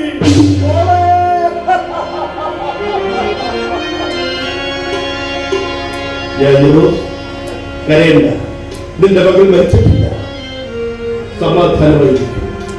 ഈശോയും അപ്പോസ്തലന്മാരും യായിറോസിന്റെ ഭവനത്തിലെത്തി. കൊമ്പിച്ച് ജനക്കൂട്ടം മരിച്ചു വിറകലിച്ച് കിടക്കുന്നു. ആ ബാലിക, ഒരു കൊച്ചുകുട്ടി മരിച്ചു വിറകലിച്ച് കിടക്കുന്നു. അദ്ദേഹം പറയുന്നു മരിച്ചിട്ടില്ല, ആ കുട്ടി ഉറങ്ങുകയാണെന്ന്. ഇതെന്താ ന്യായം? ഇതെന്താ ഇവിടെ നടക്കുന്നത്? നമുക്കൊന്ന് അറിയണമല്ലോ.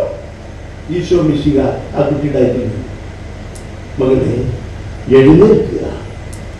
മരിച്ചു വിറകലിച്ച് കിടന്ന കുട്ടി പുനർജനിച്ചു വരുന്നു. ജീവൻ വെടിഞ്ഞ പുത്രിക്ക് വീണ്ടും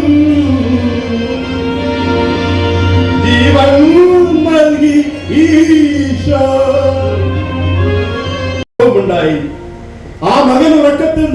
അവർ എണീറ്റ് വന്നു. പക്ഷേ ആ ശവമഞ്ചം ചുമന്നുകൊണ്ട് വന്നവർ അല്പവിശ്വാസികളായ മനുഷ്യർ ശവമഞ്ചം വലിച്ച് ദൂരേക്ക് എറിഞ്ഞു. അവർ കർത്താവിന് പിന്നാലെ ചെല്ലുന്നു. സഹോദരന്മാരെ, സഹോദരിമാരെ, അമ്മമാരെ, 4 കാര്യം നിങ്ങൾ ഉപേക്ഷിക്കേണ്ടിയിരിക്കുന്നു. അവർ ശവമഞ്ചം വലിച്ചെറിഞ്ഞതുപോലെ നിങ്ങൾ വലിച്ചെറിയേണ്ടുന്ന കാര്യമുണ്ട്. 1, വിദ്വേഷം. നിങ്ങൾക്ക് ആരോടെങ്കിലും വിദ്വേഷമുണ്ടെങ്കിൽ ഈ രാത്രിയിൽ വലിച്ചെറിയൂ. കർത്താവിന്റെ പിന്നാലെ പോകണമെങ്കിൽ, നിങ്ങൾക്ക് ആരോടെങ്കിലും ചതിയുണ്ടെങ്കിൽ, ഒരാളെങ്കിലും ഒരണുവെങ്കിലും ചതിക്കണമെന്ന ചിന്താഗതി നിങ്ങളുടെ ഹൃദയത്തിനുള്ളിൽ അവശേഷിക്കുന്നുവെങ്കിൽ ഈ രാത്രിയിൽ വലിച്ചെറിയൂ. കർത്താവിന്റെ പിന്നാലെ പോകണമെങ്കിൽ വഞ്ചന. വിശ്വസിക്കുന്ന സഹോദരനെ സ്നേഹിക്കുന്നു ബന്ധുവിനെ വഞ്ചിക്കണമെന്ന് നിങ്ങൾ ചിന്തിച്ചാൽ നിങ്ങൾക്കൊരിക്കലും കർത്താവിന്റെ പിന്നാലെ പോകാൻ ചിന്തിക്കുകയില്ല, സാധിക്കുകയില്ല. ഈ രാത്രിയിൽ വലിച്ചെറിയൂ. വഞ്ചന, പരദൂഷണം. നമ്മുടെ കുറവുകളെ മാറ്റിവെച്ചുകൊണ്ട് തൊട്ടടുത്തവന്റെ വീട്ടുകാരന്റെ അടുത്ത വീട്ടിലെ അവന്റെ കുറവുകൾ, തന്റെ സഹോദരങ്ങളുടെ കുറവുകൾ, തന്റെ ബന്ധുക്കളുടെ കുറവുകൾ, അവരെ കുറിച്ചുള്ള പരദൂഷണം, ഇത് ഏറ്റവും മഹാപാപമാണ്. കർത്താവിനെ പിൻപറ്റുവാൻ നിങ്ങൾ ആഗ്രഹമെങ്കിലും ഈ രാത്രിയിൽ ആഗ്രഹിക്കുന്നുവെങ്കിൽ പരദൂഷണം വലിച്ചെറിയൂ. വിദ്വേഷം, അസൂയ, ചതി, വഞ്ചന, പരദൂഷണം എല്ലാം വലിച്ചെറിഞ്ഞാൽ മാത്രമേ നിങ്ങൾക്ക് എന്റെ കർത്താവിന്റെ പിന്നാലെ ചെല്ലാൻ സാധിക്കുകയുള്ളൂ. ഈശോയും 12 അപ്പോസ്തലന്മാരും യെരിക്കോ എന്ന പട്ടണത്തിലേക്ക് നടന്നു. അവർ നടന്നു പോകുമ്പോൾ വമ്പിച്ച ജനക്കൂട്ടം. ഈശോ ഒരു മരത്തിന്റെ ചുവട്ടിൽ ചെന്നു, അവിടെ അങ്ങ് നിന്നു. എന്നിട്ട് മരത്തിന്റെ മുകളിലേക്ക് നോക്കി. ആ മരത്തിന്റെ മുകളിൽ ഒരു മനുഷ്യൻ ഇരിക്കുന്നു. ആ മനുഷ്യന്റെ പേര് നിങ്ങൾക്ക് എല്ലാവർക്കും അറിയാം, സക്കായി.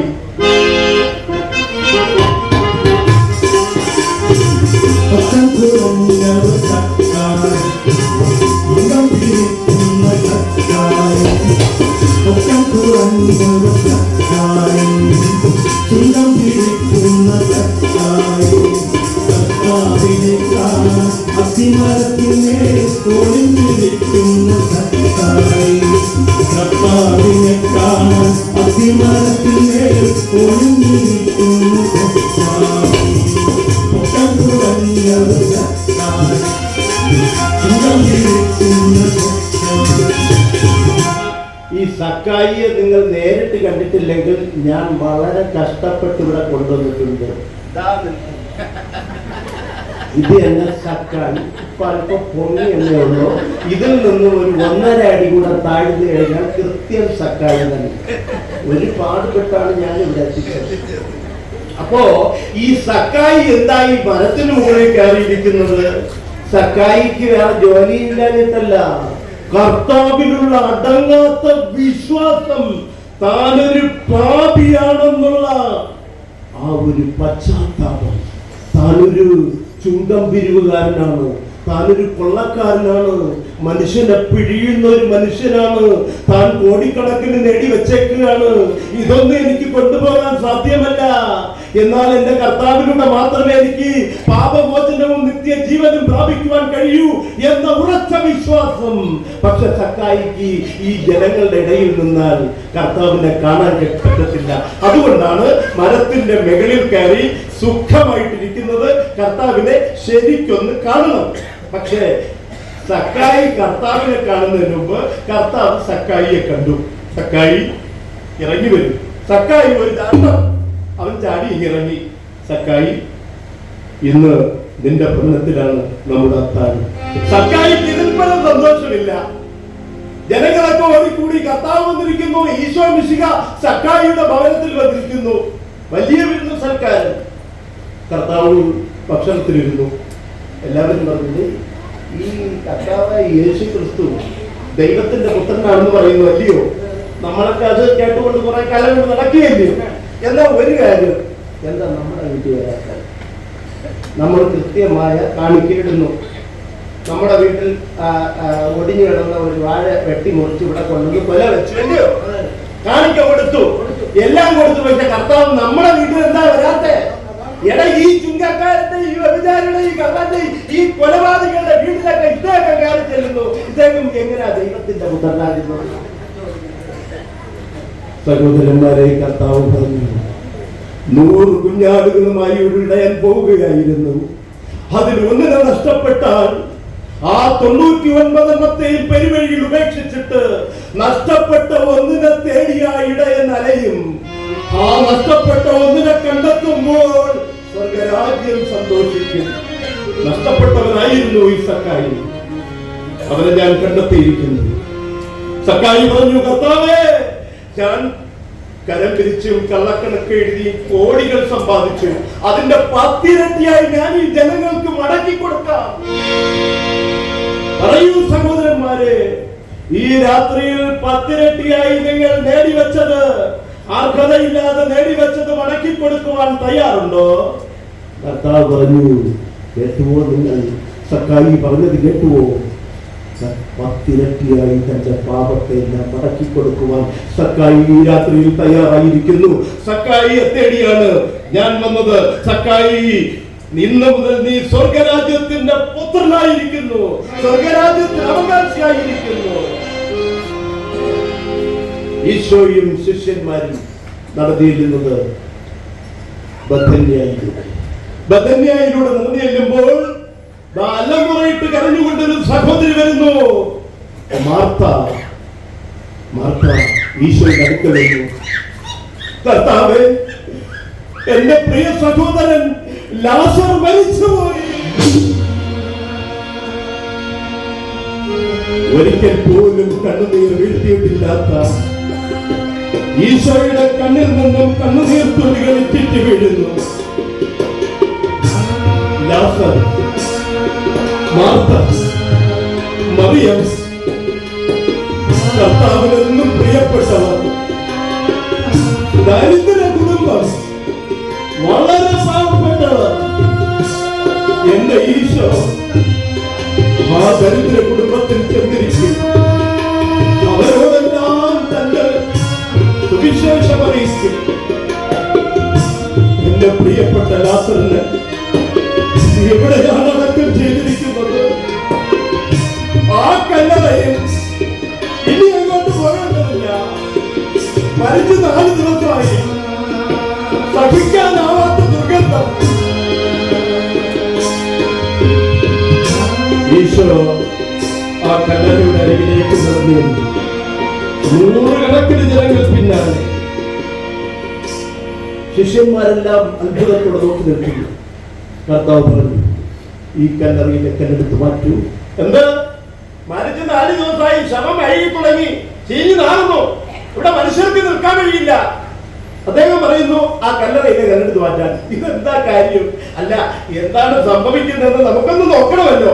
ഇദ്ദേഹം മരിച്ച് 4 ദിവസമായി ഈ ലാസറിനെ ഉയർപ്പിച്ചു കൊണ്ടുവരികയാണെങ്കിൽ ഞങ്ങൾ വിശ്വസിക്കും. കല്ലറയിലെ കല്ലെടുത്ത് മാറ്റൂ. അവർ വളരെ ബന്ധപ്പെട്ട് ആ കല്ലറയിലെ കല്ലെടുത്ത് മാറ്റി. അവിടെയെല്ലാം ഒരു സ്വർഗീയ സുഗന്ധം. മരിച്ച് 4 ദിവസമായ ലാസർ പുനർജനിച്ചു വരുന്നു. എല്ലാവരും തലയിൽ മുണ്ടുവിട്ടാണ്ട് ഓടികളായി. മാർത്തയും മറിയയും ലാസറും കൂടി നിന്നവരും കൈകൊട്ടിപ്പാടി നൃത്തമാടി.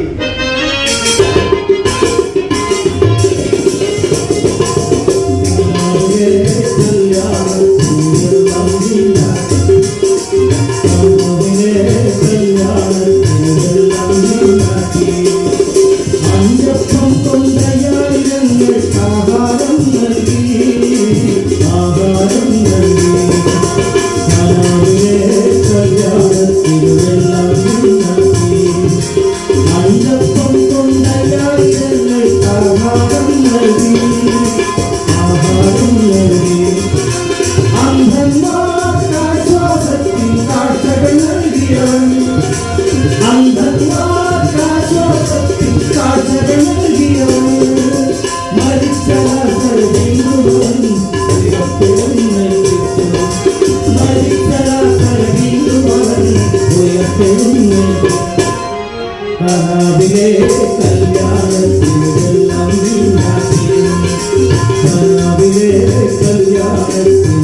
ദേശം മുഴുവൻ നാട് മുഴുവൻ ഈശോ രക്ഷകനാണെന്നും ഈശോ ദൈവത്തിന്റെ പുത്രനാണെന്നും മരിച്ചവരെ പുനർജനിപ്പിക്കുന്നുവെന്നും അന്ധന് കാഴ്ച നിർത്തുന്നുവെന്നും ചെകിടന് കേൾവി കൊടുക്കുന്നുവെന്നും കുഷ്ഠരോഗിയെ സൗഖ്യമാക്കിയെന്നും നാട് മുഴുവൻ കീർത്തി വരുന്നു. ഈശോ വിനയത്തിന്റെ പ്രതീകമായി യെരൂശലേം തെരുവീഥിയിലൂടെ കഴുതപ്പുറത്ത് ഈശോ വരുമ്പോൾ ആ നാട്ടിലെ യെരൂശലേം തെരുവീഥിയിലെ ജനങ്ങൾ ഒലിവിലകൾ വിതറി, വസ്ത്രങ്ങൾ വിരിച്ച്, പൂക്കൾ വിതറി ദൈവത്തിന്റെ പ്രിയപുത്രന് ഹോശാന പാടി.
കർത്താവിനാൽ അനുഗ്രഹിക്കപ്പെട്ടവരെ, ഇനി ഈ കഥ, ഈ ചരിത്രം ഒരു 15 മിനിറ്റുകൾ മാത്രമേ ഉള്ളൂ. അതിനു മുൻപ് ഭക്തിനിർഭരമായ 2 ഗാനങ്ങൾ കേൾക്കാം.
എനിക്കത് മതിയേ,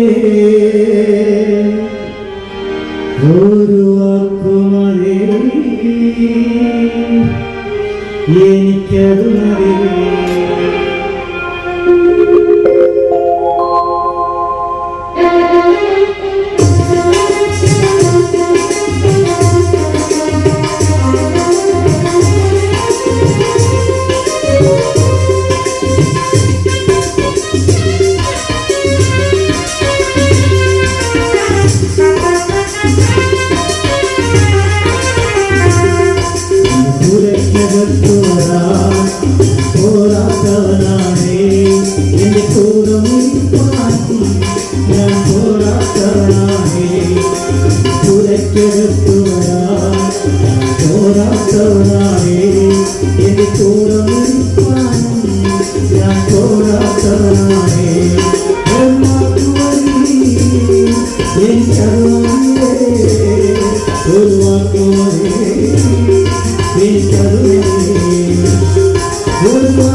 അധികാരത്തിൽ നിന്നെ പോരാടുന്നില്ലേ, അസാധ്യമൊന്നും നിന്നെ കാണുന്നില്ലേ, അധികാരത്തിൽ നിന്നെ പോരാടുന്നില്ലേ. എൻ ജീവിതം മാറും ഒരു വാക്കു നീ പറഞ്ഞാൽ, എന്നിലും മാറും ഒരു വാക്കു നീ പറഞ്ഞാൽ, എൻ ജീവിതം മാറും ഒരു വാക്കു നീ പറഞ്ഞാൽ, എന്നിലും മാറും ഒരു വാക്കു നീ പറഞ്ഞാൽ. നീ പറഞ്ഞാൽ ജീവൻ മാറും, നീ പറഞ്ഞാൽ മരണം മാറും, നീ പറഞ്ഞാൽ ജീവൻ മാറും, നീ പറഞ്ഞാൽ മരണം മാറും. യേശുവേ നീ പറഞ്ഞാൽ മാറാത്തവൻ, യേശുവേ നീ പറഞ്ഞാൽ മാറാത്തവൻ. ഒരു വാക്കു മതി, എനിക്കത് മതിയേ, ഒരു വാക്കു മതി, എനിക്കത് മതിയേ. എന്നെ കുറിച്ചകത്തു വരാൻ പോരാത്തവനായേ, എന്റെ കൂടെ നിൽക്കാൻ ഞാൻ പോരാത്തവനായേ.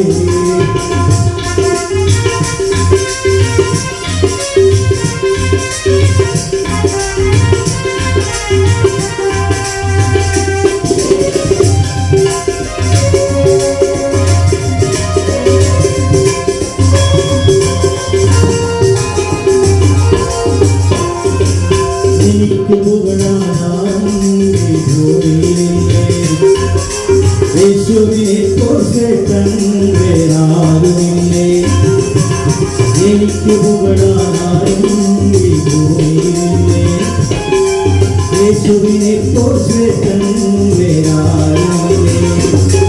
എൻ നിരാശകൾ മാറും ഒരു വാക്കു നീ പറഞ്ഞാൽ, എൻ പിഴവുകളും മാറും ഒരു വാക്കു നീ പറഞ്ഞാൽ, എൻ നിരാശകൾ മാറും ഒരു വാക്കു നീ പറഞ്ഞാൽ, എൻ പിഴവുകളും മാറും ഒരു വാക്കു നീ പറഞ്ഞാൽ. നീ പറഞ്ഞാൽ പാപം മാറും, നീ പറഞ്ഞാൽ ശാപം മാറും, നീ പറഞ്ഞാൽ പാപം മാറും, നീ പറഞ്ഞാൽ ശാപം മാറും. യേശുവേ നീ പറഞ്ഞാൽ മാറാത്തവൻ, യേശുവേ നീ പറഞ്ഞാൽ മാറാത്തവൻ. ഒരു വാക്കു മതി, എനിക്കത് മതിയേ, ഒരു വാക്കു മതി, എനിക്കത് മതിയേ. ഒരു വാക്കു മതി, എനിക്കത് മതിയേ, ഒരു വാക്കു മതി, എനിക്കത് മതിയേ. കുറച്ചകത്തു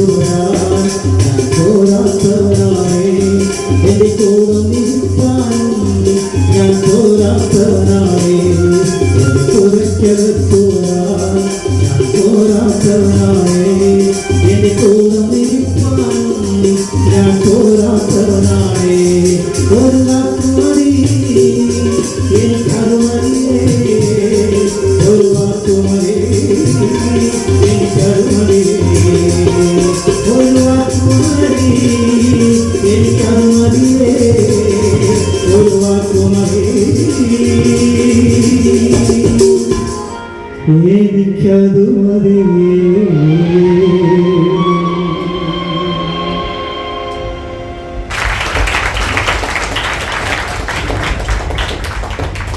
ഇവിടെ എത്തിയ എല്ലാവർക്കും ഒരിക്കൽ കൂടെ നന്ദി രേഖപ്പെടുത്തിക്കൊണ്ട് ഞങ്ങൾ ഈ ചരിത്രത്തിന്റെ വികാര നിർഭരമായ രംഗങ്ങളിലേക്ക് കടക്കുകയാണ്.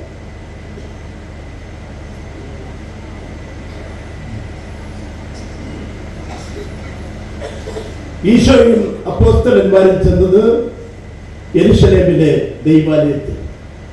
കർത്താവും ശിഷ്യന്മാരും യെരുശലേമിലെ ദൈവാലയത്തിൽ ചെല്ലുമ്പോൾ ആ ദൈവാലയത്തിൽ കച്ചവടക്കാരുടെ ബഹളം. പ്രാവ് കച്ചവടക്കാർ, മാട് കച്ചവടക്കാർ, ആട് കച്ചവടക്കാർ, പണം പലിശയ്ക്ക് കൊടുക്കുക, ഇങ്ങനെ ഒരു ബഹളം തന്നെ. ഈശോ ഒരിക്കൽ പോലും ഒരു മനുഷ്യനോട് പോലും ദേഷ്യപ്പെട്ടിട്ടില്ലാത്ത സ്നേഹം മാത്രം പ്രകടിപ്പിച്ചിട്ടുള്ള ഈശോ ആദ്യമായിട്ട് ചമ്മട്ടിയെടുത്ത് വീശിയടിച്ചു. എന്റെ പിതാവിന്റെ ആലയം, പ്രാർത്ഥനാലയം നിങ്ങൾ കള്ളന്മാരുടെ ഗുഹയാക്കിയിരിക്കുന്നു. അടികൊണ്ടവരൊക്കെ ഇറങ്ങി ഓടി. എന്നാൽ ഓടാത്ത ചിലരുണ്ട്, യഹൂദന്മാർ. അവർ ഓടിക്കൂടി. അല്ല, ഈ ജനങ്ങളെല്ലാം അടിച്ചോടിക്കുവാൻ നിനക്ക് ആരാണ് അധികാരം തന്നത്? അധികാരം, എന്റെ അധികാരം എന്റെ പിതാവിന്റെ അധികാരം. എന്റെ പിതാവിന്റെ ആലയം, പ്രാർത്ഥനാലയം നിങ്ങൾ കള്ളന്മാരുടെ ഗുഹയാക്കിയിരിക്കുന്നു. അത് ഞാൻ ഒരിക്കലും അനുവദിക്കുകയില്ല. ഇതാ നിൽക്കുന്ന ഈ മന്ദിരം, ഈ യെരുശലേം ദൈവാലയം നിങ്ങൾ പൊളിക്കുക. ഞാൻ 3 ദിവസം കൊണ്ട് ഇതിനെ പുതുക്കി പണിയാം. എന്ത്? കഴിഞ്ഞ 46 സംവത്സരം കൊണ്ട് പണിതു ഉയർത്തിയ ഈ ദൈവത്തിന്റെ ആലയം നീ 3 ദിവസം കൊണ്ട് പുതുക്കി പണിയുന്നോ? ഇടിച്ചു തകർത്തത് 3 ദിവസം കൊണ്ട് പുതുക്കി പണിയുന്നോ? എടാ മണ്ടന്മാരെ, കർത്താവായ യേശു ക്രിസ്തു പറഞ്ഞത് നിങ്ങൾക്ക് മനസ്സിലായില്ല. കർത്താവായ യേശു ക്രിസ്തു ആകുന്ന ശരീരം 3 ദിവസം കൊണ്ട് ഉടയ്ക്കപ്പെടും. അത് 3-ാം ദിവസം പുതുക്കി പണിയപ്പെടും എന്നാണ് കർത്താവ് പറഞ്ഞത്. അത് ഈ വിഡ്ഢികളായ മനുഷ്യർക്ക് മനസ്സിലായില്ല. അവർ അത് വലിയൊരു കുറ്റമായി കണക്കാക്കി. അവർ നേരെ ചെന്നത് മഹാപുരോഹിതനായ കയ്യാഫാസിന്റെ അരികിൽ. അല്ല, ആ യേശുവെന്നും ക്രിസ്തുവെന്നും രക്ഷിതാവെന്നും ഒക്കെ പറഞ്ഞൊരാൾ നടക്കുന്നില്ലയോ? 10,000-കണക്കിന് ജനങ്ങൾ കൂടെ നടക്കുന്നു. നമ്മുടെ മരപ്പണിക്കാരൻ ജോസഫിന്റെ മകനെ, കഴിഞ്ഞ ആഴ്ച നമ്മുടെ പള്ളിയിൽ പണിക്ക് വന്ന ജോസഫിന്റെ മകനെ അവർ ജനങ്ങളെല്ലാം ഇളക്കി വിട്ട് വലിയ വിപ്ലവം സൃഷ്ടിക്കുക.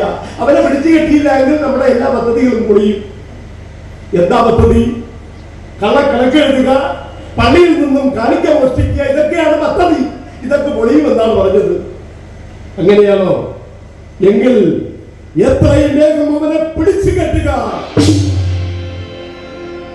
അങ്ങോട്ട് പോയാ മതി. അവനെ പിടിച്ചു കെട്ടുക നിസ്സാര കാര്യമല്ല. ഒരു 10-12 അടിയന്മാർ കൂടെ നടക്കുക. അത് മാത്രമല്ല 10,000 ജനങ്ങളും. പക്ഷെ ഒരു കാര്യമുണ്ട്, അവനെ പിടിച്ചു കെട്ടുവാൻ ഒരേ ഒരു വഴി മാത്രമേ ഉള്ളൂ. ഇവൻ രാത്രിയിൽ എവിടെയാണ് തങ്ങുന്നത്, എവിടെയാണ് താമസിക്കുന്നത് എന്ന് നമുക്കൊന്ന് കണ്ടുപിടിക്കണം. അതിനെ നമ്മളെ സഹായിക്കാമെന്ന് ഒരാൾ പറഞ്ഞിട്ടുണ്ട്, ഒരാൾ ഏറ്റിട്ടുണ്ട്. അന്ന് അവസാന അത്താഴത്തിന്റെ ദിവസം ഈശോയും 12 ശിഷ്യന്മാരും യെരുശലേമിൽ, അതെ, ലൂക്കോസിന്റെ ഭവനത്തിൽ വിരുന്നൊരുക്കി. ഈശോ തന്റെ ശിഷ്യന്മാരെ എല്ലാവരെയും നിരത്തി. എന്നിട്ട് അവരുടെ പാദങ്ങൾ കഴുകി തൂവാല കൊണ്ട് തുടയ്ക്കുന്നു. നോക്കണേ, ലോക ചരിത്രത്തിൽ തന്റെ ശിഷ്യരുടെ പാദങ്ങൾ കഴുകി തൂവാല കൊണ്ട് തുടയ്ക്കുന്ന ഒരു മനുഷ്യനെ നിങ്ങൾക്ക് കാണാൻ കഴിയുമോ? എന്റെ കർത്താവ് അത് ചെയ്തു. പത്രോസ് പറഞ്ഞു, കർത്താവേ, ഞാനൊരു പാപിയാണ്, എന്റെ പാദം കഴുകണ്ട, എന്റെ പാദം കഴുകണ്ട. പത്രോസ്, ഞാൻ ഇന്ന് നിന്റെ പാപം കഴിയില്ല എങ്കിൽ നിനക്ക് എന്നോടൊപ്പം പങ്കില്ല.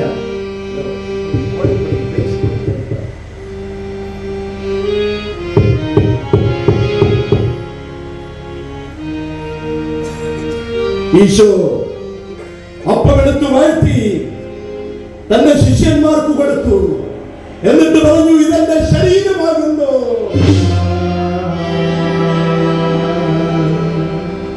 വീഞ്ഞ് പ്രാർത്ഥിച്ചു കൊടുത്തു, ഇതെന്റെ രക്തമാകുന്നു.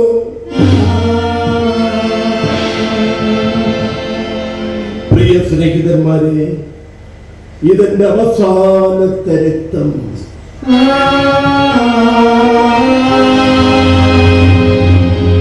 ഈ രാത്രിയിൽ ഒരുവൻ എന്റെ ശത്രുക്കൾ കൊട്ടിക്കൊടുക്കും.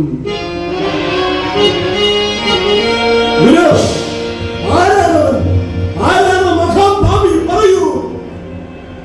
എന്റെ താലത്തിൽ ഇപ്പോൾ കൈവച്ചവൻ തന്നെ. ആ സമയം കർത്താവായ യേശുക്രിസ്തുവിന്റെ താലത്തിൽ കൈവച്ച യൂദാസ് ഇസ്കരിയോത്ത് പുറത്തേക്ക് ഇറങ്ങി പോകുന്നു. ഇവൻ രാജാവാകുമെന്ന് പറഞ്ഞാണ് ഞാൻ ഇത്രയും കാലം അവന്റെ കൂടെ നടന്നത്. അവൻ രാജാവാകില്ല, മന്ത്രിയാകില്ല, ഞാനായി, എന്റെ പാടായി. യൂദാക്കെതിരെ നടന്നു വരുന്നു കയ്യാഫാസിന്റെ സർവ്വസൈന്യാധിപൻ നാമാൻ. അല്ല, നീ അന്ന് എന്നോട് സംസാരിച്ച യൂദായോ? അതെ, ഞാൻ യൂദാ തന്നെ. എവിടെ വെച്ച്, എപ്പോൾ, എങ്ങനെ ആ ക്രിസ്തുവിനെ കണ്ടുപിടിക്കുവാൻ കഴിയും? ഞങ്ങൾക്ക് മനസ്സമാധാനമില്ല, ഞങ്ങളുടെ മനസ്സമാധാനം നഷ്ടപ്പെട്ടിരിക്കുന്നു. കാശ് കൊണ്ടുവന്നിട്ടുണ്ട്. ഇതാ നീ ചോദിച്ച 30 വെള്ളിക്കാശ്. തന്റെ പ്രിയപ്പെട്ട ഗുരുനാഥനെ ഒറ്റിക്കൊടുക്കുവാൻ അന്ന് വരെ തന്നെ മാറോടക്കി പിടിച്ച് തന്നെ സ്നേഹിച്ച, തനിക്ക് ഭക്ഷണം തന്ന, തന്നെ പരിചരിച്ച തന്റെ ഗുരുനാഥനെ ഒറ്റിക്കൊടുക്കുവാൻ 30 വെള്ളിക്കാശ് അച്ചാരം വാങ്ങിയിരിക്കുന്നു ഒരു പ്രിയപ്പെട്ട ശിഷ്യൻ യൂദാസ് ഇസ്കരിയോത്ത്. അന്ന് സന്ധ്യാസമയം ഈശോയും 12 അപ്പോസ്തലന്മാരും കെദ്രോൻ പുഴ 11 അപ്പോസ്തലന്മാരും ഒരാൾ പോയല്ലോ. കെദ്രോൻ പുഴയ്ക്കപ്പുറം ഗത്ശമന തോട്ടത്തിലെത്തി. സ്നേഹിതന്മാരെ, നിങ്ങൾ ഇവിടെ ഇരുന്ന് പ്രാർത്ഥിക്കൂ, ഞാൻ മുന്നോട്ട് പോയി പ്രാർത്ഥിച്ചു വരാം.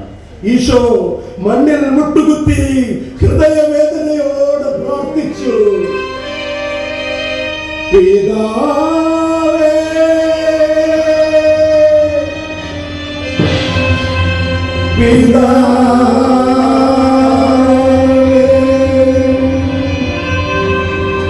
ഈ പാനപാത്രം തിരിച്ചെടുക്കേണമേ. ഈ യാചനമേ കൈക്കൊള്ളേ.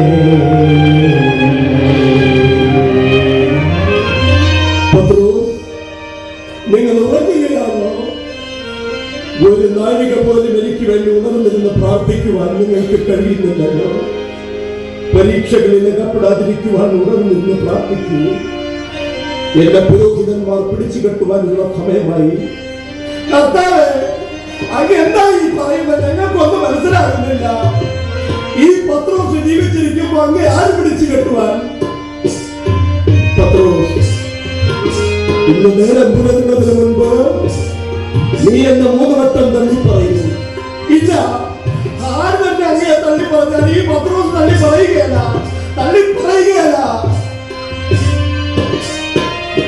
ഈ സമയം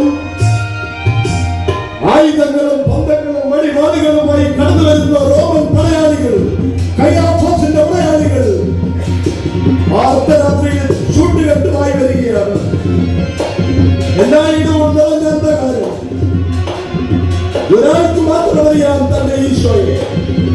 യൂദാക്ക് അവൻ മുന്നോട്ട് വന്നു.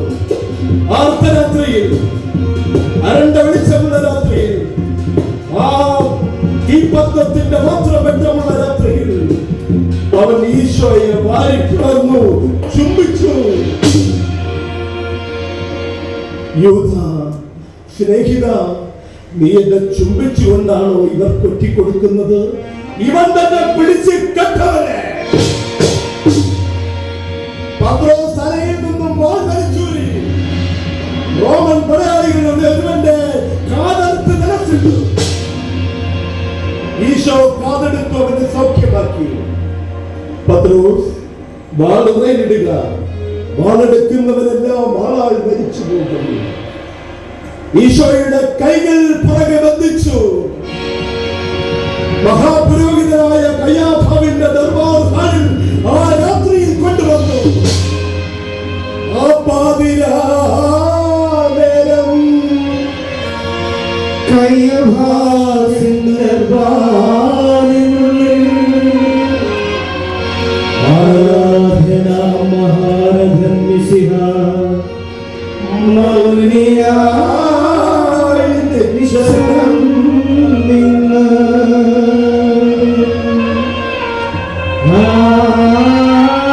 എന്തിനും മറുപടി പറയാതെ നിൽക്കുന്ന എന്റെ ഈശോ അവർ നിരവധി പ്രാവശ്യം ചോദ്യം ചെയ്തു, പുനരുവോളം ചോദ്യം ചെയ്തു. രാജാവിന്റെ കൊട്ടാരത്തിൽ, കയ്യാഫാവിന്റെ കൊട്ടാരത്തിൽ ഒന്നും രണ്ടുമല്ല 150 പ്രാവശ്യം ഈശോയെ വിചാരണ ചെയ്തു. ഒരു തെറ്റും ചെയ്യാത്ത ഈശോ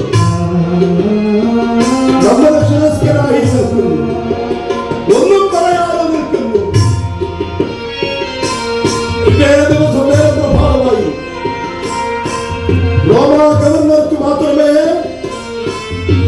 തടവുകാരനായ ഒരു മനുഷ്യനെ ന്യായം വിധിക്കുവാൻ അധികാരമുള്ളൂ. പിറ്റേ ദിവസം നേരെ പ്രഭാതമായപ്പോൾ 10,000-കണക്കിന് ജനങ്ങൾ പീലാത്തോസിന്റെ കൊട്ടാരത്തിന് മുന്നിൽ വന്നിരിക്കുന്നു. ആരാണെന്ന് നിങ്ങൾക്ക് അറിയാമോ? ചാട്ട കൊണ്ടടിക്കുന്നു, അടിച്ചു മറിക്കുന്നു, ചമ്മട്ടി കൊണ്ട് ആഞ്ഞടിക്കുന്നു. ചമ്മട്ടിയിൽ ചൂണ്ട പോലുള്ള കൊളുത്തുകൾ തൂക്കിയിട്ടു, ഈയക്കട്ടകൾ ഉരുക്കി ചേർത്തു. ഒരു മനുഷ്യന്റെ ശരീരം മുഴുവൻ അടിച്ചു നുറുക്കി.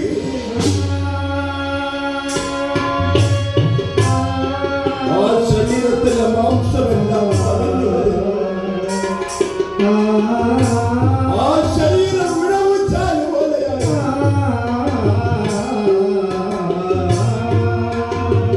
ശരീരം മുഴുവൻ രക്തം കൊണ്ട് നിറഞ്ഞു. ഒരു കൂറ്റൻ മരക്കുരിശ് കൊണ്ടുവന്നു. ആ കുരിശിന്റെ ഉയരം 16 അടി.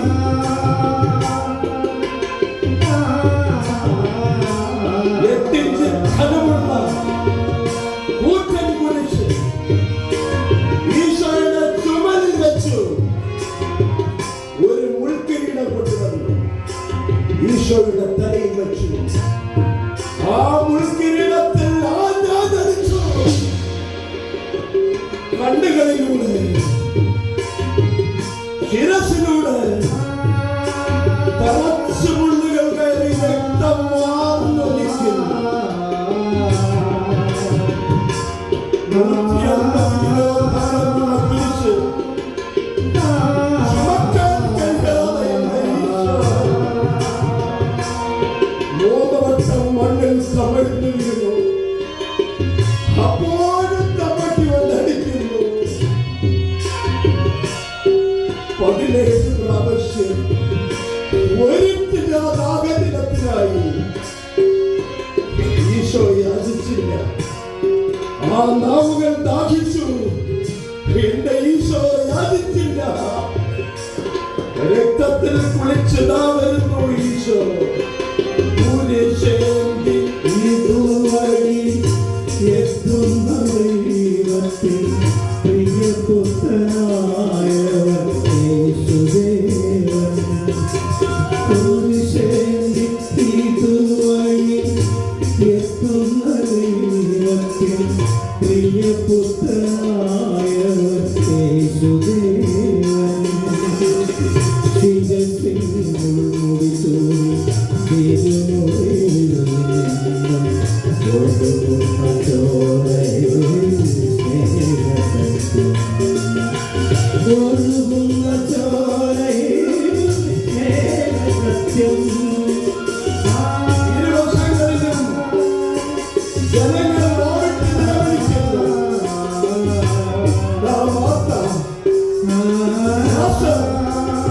മറിയം മറുഭാഗത്ത് ഈശോയുടെ പെറ്റമ്മ മറിയം രക്തത്തിൽ കുളിച്ച് തിരിച്ചറിയാതെ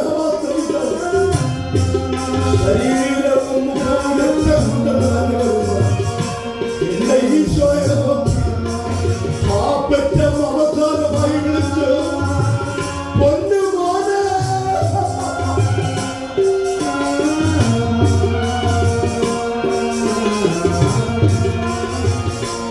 ഈശോ പറഞ്ഞു, യെരൂശലേം പുത്രിമാരെ, നിങ്ങൾ എന്നെ ചൊല്ലിക്കരയണ്ട, നിങ്ങളെയും നിങ്ങളുടെ മക്കളെയും ചൊല്ലിക്കരയുവിൻ. ഒരു തുള്ളി കണ്ണുനീര് പോലും എന്റെ ഈശോയുടെ കണ്ണിൽ നിന്ന് പുറത്തേക്ക് വന്നില്ല. ഗോൽഗോഥ മലയിലെത്തി ഈശോയെ ആ കുരിശിൽ വളർത്തി കിടത്തി. 6 ഇഞ്ച് നീളമുള്ള 3/4 ഇഞ്ച് ചതുരമുള്ള കൂറ്റനാണി ആ കൈകളിലും കാലുകളിലും അടിച്ചിറക്കി ആ കുരിശ് അന്തരീക്ഷത്തിലേക്ക് ഉയർന്നു. മരണത്തിൽ പോലും ഈശോയെ പരിഹസിക്കുവാൻ ഇരുവശങ്ങളിലും 2 കള്ളന്മാരെയും ക്രൂശിച്ചു.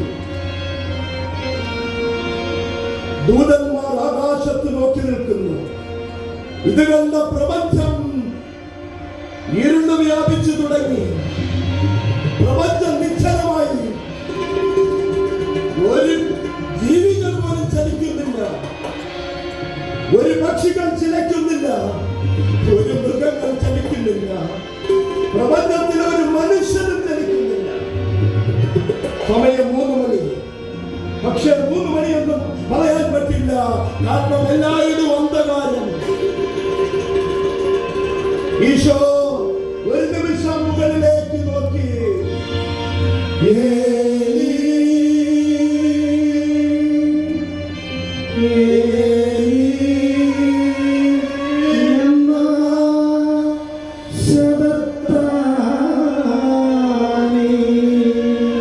ഈശോ തന്റെ ജീവൻ ഉപേക്ഷിച്ചു. ആ ശിരസ് ഒരു വശത്തേക്ക് ചാഞ്ഞു. യെരൂശലേം ദൈവാലയത്തിൽ തൂക്കിയിട്ടിരുന്ന പട്ടു തിരശ്ശീല 2024 വർഷങ്ങൾക്ക് മുമ്പ് ഒരു ഭാഗം പഴയ നിയമമായും ഒരു ഭാഗം പുതിയ നിയമമായും മാറി. കർത്താവായ യേശുക്രിസ്തു തന്റെ ജീവൻ നമുക്ക് വേണ്ടി സമർപ്പിച്ചു, രക്തം ചിന്തി നമ്മളെ വീണ്ടെടുത്തു. കർത്താവ് പറഞ്ഞു, ഇനി ഒരു മരണം നിങ്ങൾക്ക് ആവശ്യമില്ല. 350 റോമൻ പടയാളികളും ചേർന്ന് ഈശോയെ കല്ലറയിൽ അടക്കം ചെയ്തു. ഈ 350 റോമൻ പടയാളികളും ചേർന്ന് ആരും തൂക്കാത്തൊരു കൂറ്റൻ കല്ല് ഉരുട്ടിയ കല്ലറയെ അടക്കം ചെയ്തു. ആ കല്ലറയിൽ റോമൻ ഗവൺമെന്റിന്റെ മുദ്ര കുത്തി. 350 റോമൻ പടയാളികൾ രാവും പകലും ആ കല്ലറയ്ക്ക് ചുറ്റും റോന്ത് ചുറ്റുന്നു, കാവൽ നിൽക്കുന്നു. കാര്യം എന്താണെന്ന് അറിയാമോ? ഇവൻ 3-ാം ദിവസം ഉയർത്തെഴുന്നേൽക്കുമെന്ന് പറഞ്ഞിരിക്കുന്നു. ആരെങ്കിലും ഈ ശവം എടുത്തുകൊണ്ട് പോയിട്ട് ഇവൻ ഉയർത്തെഴുന്നേറ്റുമെന്ന് പറയാൻ ഇടവരരുത്. പീലാത്തോസിന് 3 ദിവസം കൊണ്ട് 2 ദിവസം കൊണ്ട് ഉറക്കമില്ല, ഹെരോദാവിന് ഉറക്കമില്ല, കയ്യാഫാവിന് ഉറക്കമില്ല. 2 ദിവസങ്ങൾ കഴിഞ്ഞിരിക്കുന്നു. 3-ാം ദിവസം നേരം പ്രഭാതമാകാൻ തുടങ്ങുന്നു. എല്ലായിടവും നിറഞ്ഞ വെളിച്ചം വരുന്നു. നക്ഷത്രങ്ങൾ മിന്നി മിന്നി തെളിയുന്ന പ്രഭാതം. ആകാശത്ത് ദൂതന്മാർ കാവലായി വന്ന് നിൽക്കുന്നു. എല്ലായിടവും ഒരു സ്വർഗീയ സുഗന്ധം. ഒരു ഇടി മുഴങ്ങി. 350 റോമൻ പടയാളികൾ ഉരുട്ടി വെച്ച കല്ല് രണ്ടായി കീറി. റോമൻ പടയാളികൾ ബോധമറ്റ് നിലത്ത് വീണു. കയ്യാഫാവിന്റെയും പീലാത്തോസിന്റെയും ഹെരോദാവിന്റെയും കൊട്ടാര ഭിത്തികൾ കിട്ടുകിട്ടാ നിറച്ചു. പർവ്വജാലങ്ങൾ പാറിപ്പറക്കുന്നു. ഈശോ മിശിഹ റോമൻ പടയാളികൾ ബോധമറ്റ് വീണ പടയാളികൾ നോക്കുമ്പോൾ സ്വർഗത്തിലേക്ക് ഒരു മനുഷ്യൻ ഉയർന്നു പോകുന്നു.